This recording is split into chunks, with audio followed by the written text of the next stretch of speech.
Hello friends, मेरा नाम अभिषेक भार्गव। आज का जो हमारा टॉपिक है वो है सिंपल 2 नंबर के एडिशन का प्रोग्राम सी लैंग्वेज के अंदर। चलिए शुरू करते हैं और जो भी स्टेप्स होगी मैं आपको लाइन बाय लाइन बताते चलूँगा। अगर आपको किसी में भी डाउट होता है तो कमेंट सेक्शन में जरूर पूछिए। चलिए स्टार्ट करते हैं। ठीक है, सबसे पहले जब भी हम सी लैंग्वेज के अंदर प्रोग्राम बनाते हैं तो हम हेडर फाइल पुट करते हैं। हेडर फाइल कैसे पुट की जाती है? include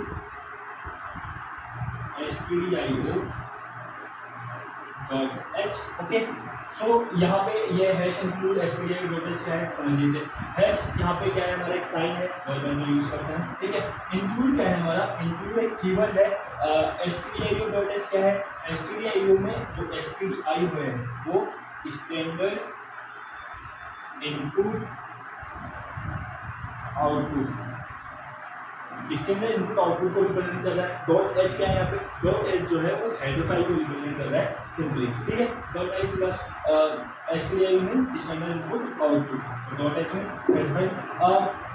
जब भी हम हेडर फाइल लगाएंगे उसके बाद हम मेन फंक्शन के अंदर आएंगे। ठीक है, मेन फंक्शन के अंदर कैसे आते हैं तो लिखेंगे हम सिंपल इंट मेन फंक्शन करली ब्रैकेट स्टार्ट। और इसे समझिए, इंट मेन फंक्शन का मतलब क्या है कि जो भी हम सी लैंग्वेज के अंदर कोड बनाते हैं वो मेन फंक्शन के अंदर ही लिखा जाएगा, उसकी बॉडी के अंदर लिखा जाएगा।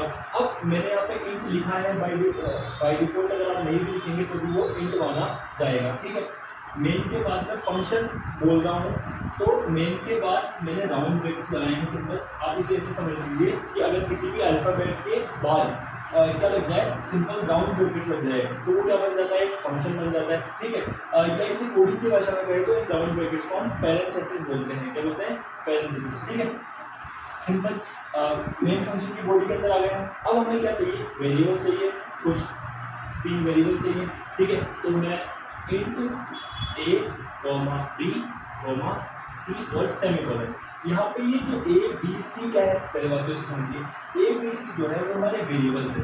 वेरिएबल्स क्या काम करते हैं भैया? Variable is used to store the values. Values store कराने का काम कौन करते हैं? वेरिएबल्स करते हैं। ठीक है, तो यहाँ पे इंट क्या है? अब इंट मान लीजिए कि जब भी आप किसी भी वेरिएबल के अंदर वैल्यू स्टोर करवाएंगे, मुझे 2 नंबर की एडिशन का प्रोग्राम बनाना है, तो जो वैल्यूज आएगी मेरे पास वो किस टाइप की आएगी? नंबर टाइप की आएगी।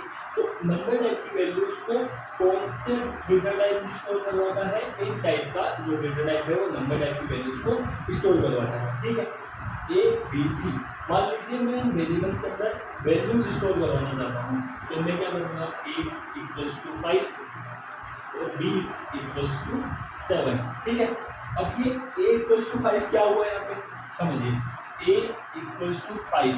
ठीक है, जनरली जो हम इक्वल्स टू का नाम सुनते हैं हमारे दिमाग में आता है कि भैया 5 बराबर 5 होगा। ठीक है, तो अगर 5 के बराबर है तो बढ़िया है, कोई दिक्कत नहीं। लेकिन यहाँ पर जो ये इक्वल्स टू, इसका नाम चेंज हो जाता है, तो काम भी चेंज होता है। इसका नाम तो हो जाता है यहाँ पे असाइनमेंट ऑपरेटर। क्या हो जाता है? Assignment operator. ठीक है, शॉर्ट लिख रहा हूँ, असाइनमेंट ऑपरेटर। क्या करता है assignment operator? Assignment operator is useful to shift the values from right to left, यानी राइट से वैल्यू उठा के किसमें रख देता है? ये लेफ्ट के अंदर। तो लेफ्ट में कौन बैठा हुआ है? वेरिएबल भैया। तो वेरिएबल क्या करेगा? अपने पास उस वैल्यू को स्टोर कर लेगा। तो a के पास क्या आ गया? 5 आ गया, और यहाँ ऐसे ही b के पास क्या आ गया? 7 आ गया। ठीक है, अब आप एक चीज और नोटिस करिए कि जब मैं 1 2 3 लाइन मैंने बनाई या लिखी तो उसके बाद मैंने सेमीकोलन भी पुट किया। ये सेमीकोलन क्या कर रहा है यहाँ पे?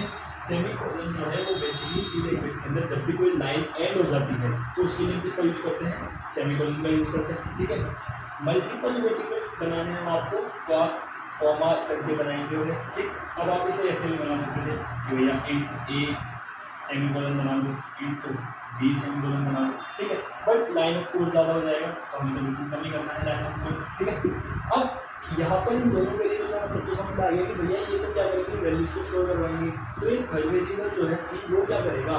वो भी काम करेगा। वो c = a + b, यानी इन दोनों वेरिएबल्स की वैल्यू को कौन स्टोर करवाएगा? c स्टोर करवाएगा। तो a की वैल्यू क्या है? 5 और b की वैल्यू क्या है? 7।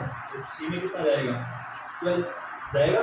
ठीक है, अब भैया आपको पता है कि 12 जाएगा और मुझे पता है कि 12 जाएगा, लेकिन हमें तो प्रिंट कराओ ना आप सी लैंग्वेज के ऊपर। ठीक है, इसके सॉफ्टवेयर के ऊपर तो सिंपल जैसे कि हम अब इसका हम एक फंक्शन यूज करेंगे इस हेडर फाइल का, वो है printf। क्या है printf? मैं ऊपर लिखता हूँ तो printf ओके, सिंपली printf लिखेंगे आप, ब्रैकेट स्टार्ट करेंगे। जब मैं printf फंक्शन बोल रहा हूँ तो फंक्शन में बोल रहा हूँ तो राउंड ब्रैकेट्स उसमें लगेंगे आपको, मिले हुए, ठीक है। डबल कोट्स लगाइए आप, the sum of two number is और यहाँ पे percent D, percent D double quotes close comma और सी। अब ये यहाँ पे क्या हुआ इसे समझिए। प्रिंटफ फंक्शन जो होता है वो बेसिकली सी लैंग्वेज के अंदर दो काम के लिए यूज किया जाता है, या किसी भी लैंग्वेज के अंदर आप बोलेंगे तो मेजरली जो दो काम है वो यही है। क्या है कि भैया एक तो ये मैसेज प्रिंट करवाएगा और एक वेरिएबल की वैल्यू प्रिंट करवाएगा जैसे डेडिकेशन करवाने का मतलब है कि भैया the sum of two number is, तो जब मैं ये लिख रहा हूँ तो मैंने डबल कोट्स के अंदर लिखा है, किसे लिखा है डबल कोट्स के अंदर लिखा है। तो जो भी चीज़ आप डबल कोट्स के अंदर या जो भी मैसेज आप डबल कोट्स के अंदर लिखोगे वो चीज़ आपकी स्क्रीन पर प्रिंट हो जाएगा। समझ में आई बात।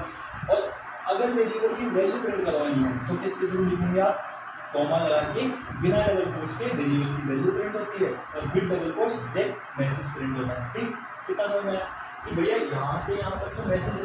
तो ये परसेंट डी क्या है, फिर परसेंट डी क्या है समझिए, क्योंकि हमारा जो वेरिएबल है वो किस टाइप की वैल्यू होल्ड करके चल रहा है, इंटीजर टाइप की वैल्यू होल्ड करके चल रहा है।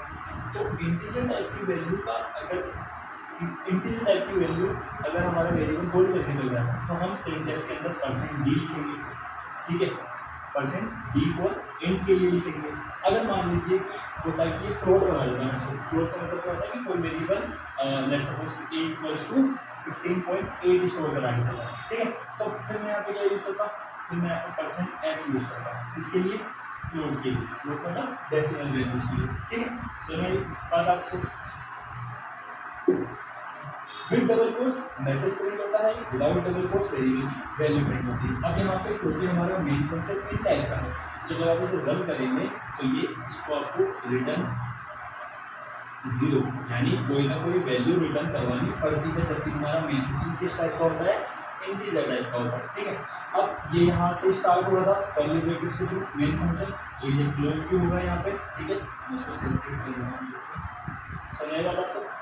तो यहाँ से स्टार्ट और यहाँ पे क्लोज, जैसे ही आप इसे रन करेंगे तो आई होप कि चलना तो चाहिए, क्योंकि मैंने भी चलाया है प्रोग्राम, चलेगा बिल्कुल चलेगा, ठीक है। और कुछ भी डाउट होता है आपको पूछिए, ये सिंपल 2 नंबर के एडिशन का प्रोग्राम है। आई होप कि आपको समझ में आया होगा। Thank you.